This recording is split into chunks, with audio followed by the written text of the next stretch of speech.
Galileu Galilei foi um físico, matemático e astrônomo italiano, que fundamentou cientificamente a teoria heliocêntrica de Copérnico, desmitificou lendas, estabeleceu princípios e causou uma renovação na história da ciência.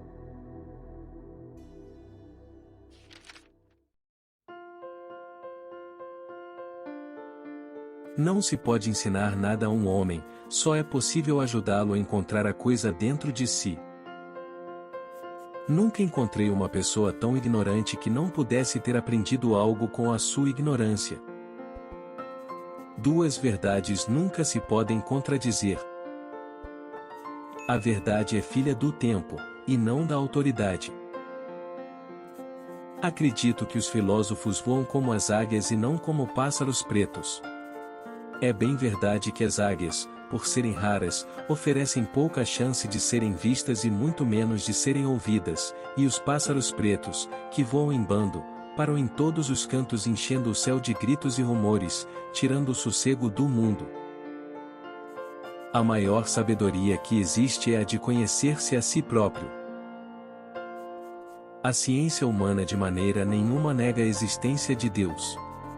Quando considero quantas e quão maravilhosas coisas o homem compreende, pesquisa e consegue realizar, então reconheço claramente que o espírito humano é obra de Deus, e a mais notável. Não se pode ensinar tudo a alguém, pode-se apenas ajudá-lo a encontrar por si mesmo o caminho. É certamente prejudicial para as almas tornar uma heresia acreditar no que é provado.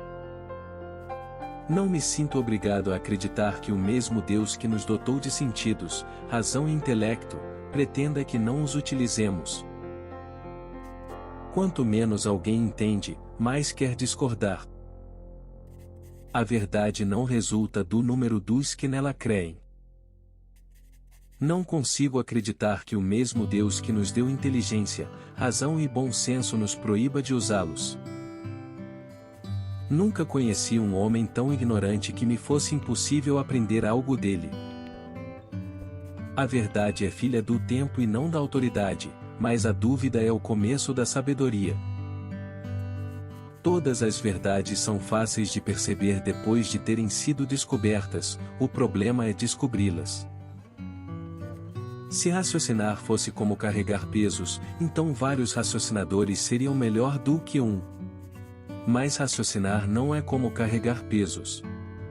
É como uma corrida, onde um único cavalo galopante supera facilmente uma centena de cavalos puxando carroças.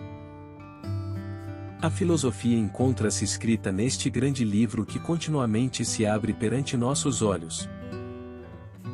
Quanto mais meios usamos para imitar algo, mais diferente esse algo se torna da coisa imitada, e mais maravilhosa é a imitação. Mais fácil me foi encontrar as leis com que se movem os corpos celestes, que estão a milhões de quilômetros, do que definir as leis do movimento da água que escoa frente aos meus olhos. Conhecer a si próprio é o maior saber. Falar obscuramente, qualquer um sabe, com clareza, raríssimos. É vaidade imaginar que se pode introduzir uma nova filosofia ao refutar um ou outro autor. Primeiro, é necessário ensinar a reforma do espírito humano, e torná-lo capaz de distinguir a verdade da falsidade. O que só Deus pode fazer. Não há poder de controle sobre o universo maior do que o poder que nos controla. A condição natural dos corpos não é o repouso, mas o movimento.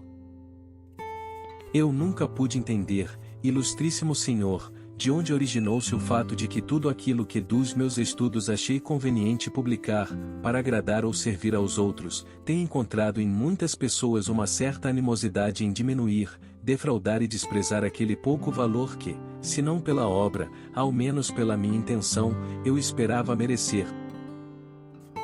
Permanecer calado não me ofereceu vantagem alguma, pois meus inimigos, tão desejosos de me atrapalhar, chegaram a atribuir-me as obras dos outros escritores, e, tendo-me atacado à base destes textos, chegaram a fazer coisas que, a meu parecer, pertencem claramente a ânimos fanáticos e sem raciocínio. Gravem-se os benefícios no bronze e as injúrias no ar. O grandíssimo livro da natureza está escrito em língua matemática e os caracteres são os triângulos, círculos e outras figuras geométricas, e sem as quais se estará vagueando em vão por um obscuro labirinto.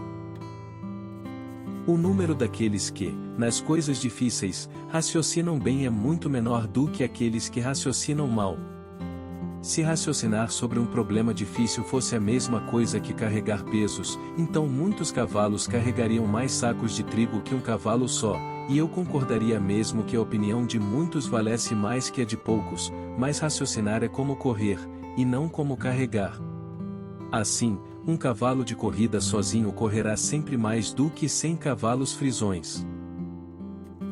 A dúvida é a mãe da invenção. Aplicar-se em grandes invenções, iniciando pelos mínimos detalhes, não é uma tarefa para mentes comuns. Descobrir que maravilhas se escondem em coisas triviais e infantis é um trabalho para talentos super-humanos.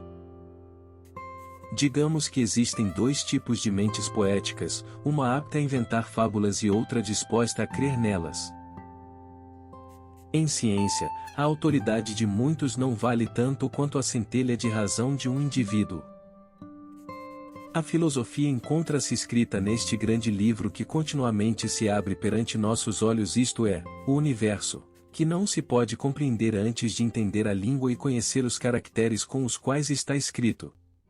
Ele está escrito em língua matemática, os caracteres são triângulos, circunferências e outras figuras geométricas, sem cujos meios é impossível entender humanamente as palavras, sem eles nós vagamos perdidos dentro de um obscuro labirinto.